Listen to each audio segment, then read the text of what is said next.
Chapter 7. The Prison of the Veil. When Adanna opened her eyes, she found herself in a cold, dimly lit chamber.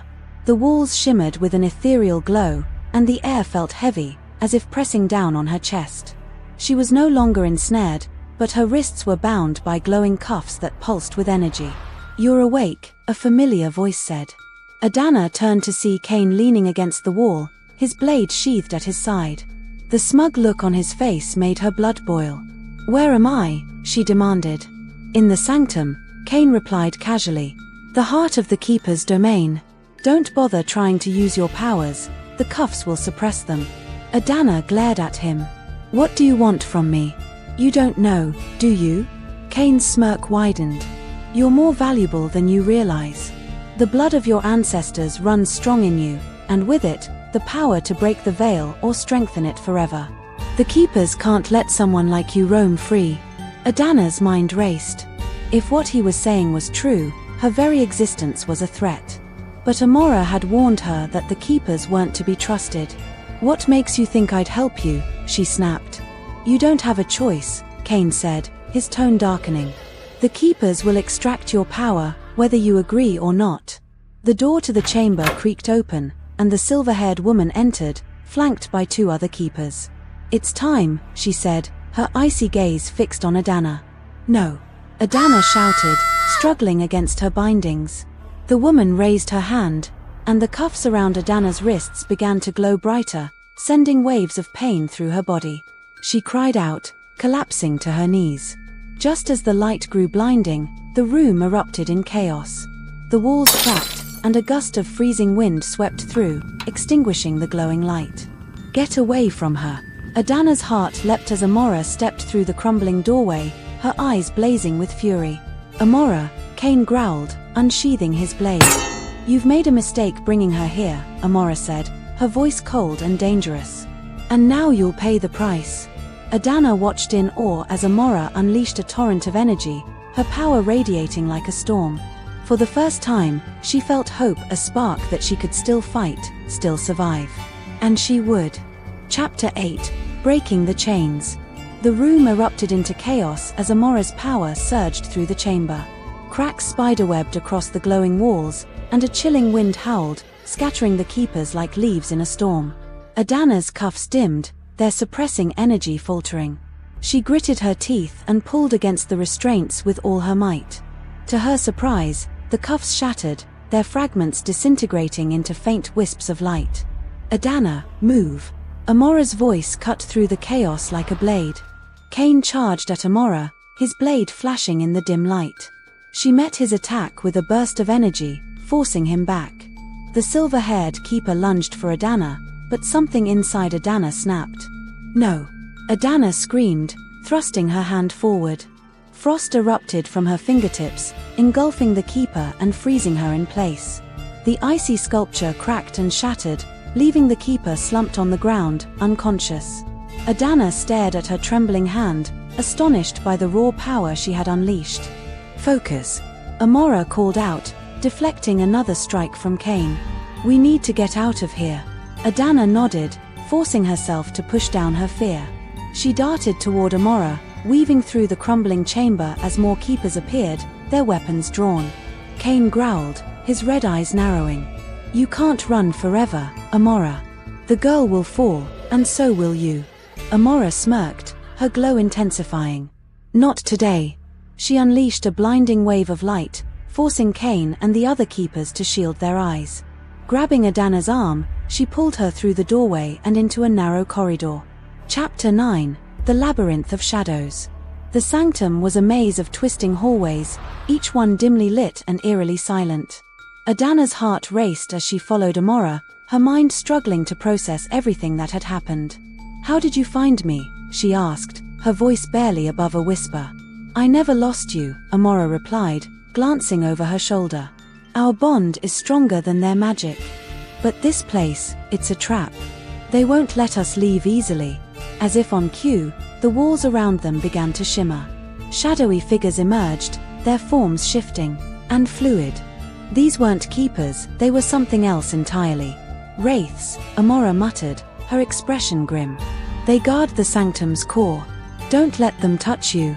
The wraiths moved soundlessly, their elongated limbs reaching for Adanna.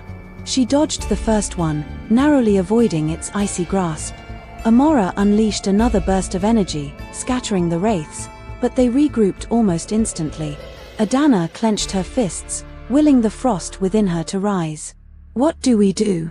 We fight, Amora said, her voice steady. But you must trust yourself, Adanna. Your power is your greatest weapon. Taking a deep breath, Adanna focused on the cold sensation in her chest. She raised her hands, and shards of ice formed in the air, spinning like deadly stars. With a flick of her wrist, she sent them hurtling toward the wraiths. The shards struck true, freezing several of the creatures in place before they dissolved into shadows. Good, Amora said, a hint of pride in her voice. Now keep moving. They sprinted through the labyrinth, fending off wraiths and dodging collapsing walls. The energy in the air grew heavier, crackling with unseen power. Adanna could feel the sanctum resisting their escape, as if it were alive. Finally, they burst into a massive chamber filled with swirling light. At its center was a towering gate made of shimmering energy, the exit. But Cain stood before it, his blade glowing with dark energy. You're not leaving, he snarled, his voice echoing in the chamber. Amora stepped forward, her glow intensifying. Then you'll have to stop us. Chapter 10, The Gatekeeper. Cain charged, his blade cutting through the air with a sound like thunder. Amora met him head-on, their clash sending shockwaves through the chamber. Adanna hesitated, torn between helping Amora and running for the gate. Go, Adanna, Amora shouted, her voice strained. No. Adanna yelled back. I'm not leaving you. Cain sneered, his attacks growing more ferocious. The girl is foolish, just like you, Amora. She'll never survive without you. Adanna's anger flared, and with it, her power.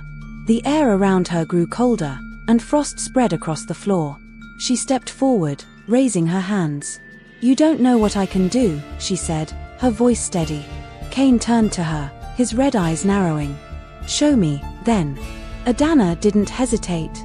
She unleashed a torrent of ice and wind, the force of it driving Cain back. He raised his blade to block, but the sheer intensity of her attack shattered the dark energy surrounding him. Amora seized the opportunity, striking Cain with a blast of light that sent him sprawling. Now, Adanna, she shouted. Adanna ran toward the gate, the energy around it pulsing wildly. She hesitated for only a moment before stepping through. Chapter 11, The Other Side. The world shifted as Adanna passed through the gate. The air was warmer, the oppressive energy of the sanctum gone.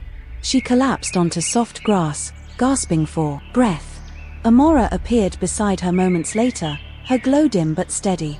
You did well, she said, helping Adanna to her feet. Adanna looked around, realizing they were in a lush forest bathed in moonlight. The tranquility was a stark contrast to the chaos they had just escaped. Where are we? Adanna asked. Safe, for now, Amora replied. But this is only the beginning. The keepers won't stop, and neither will Cain. You've proven your strength, Adanna, but the true battle is still ahead. Adanna clenched her fists, determination burning in her chest. Then let's get ready. I'm done running. Amora smiled faintly. Good. You're finally becoming who you were meant to be. As the night deepened, Adanna realized there was no turning back. Her destiny was unfolding, and she was ready to face it, no matter the cost.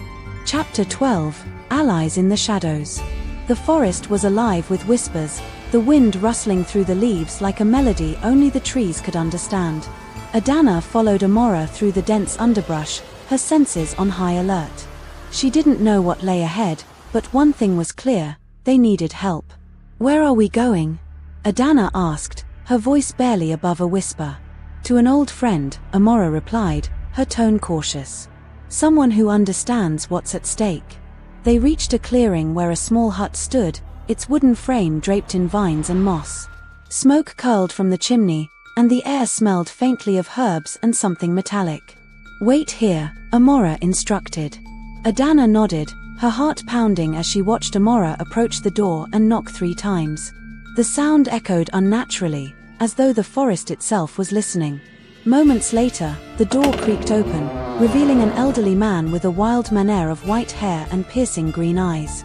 He wore a cloak stitched with intricate symbols, and his expression shifted from caution to recognition when he saw Amora. "Amora," he said, his voice deep and resonant. "I never thought I'd see you again.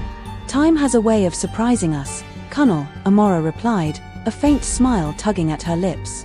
"I need your help." Colonel's gaze flicked to Adanna, his eyes narrowing. "So, this is the girl. The one the keepers are hunting." Adanna straightened, her nerves tightening. "I'm Adanna. And yes, I suppose that's me." Colonel chuckled, a sound that was both amused and weary. "You've inherited the fire, I see. Come inside. We have much to discuss."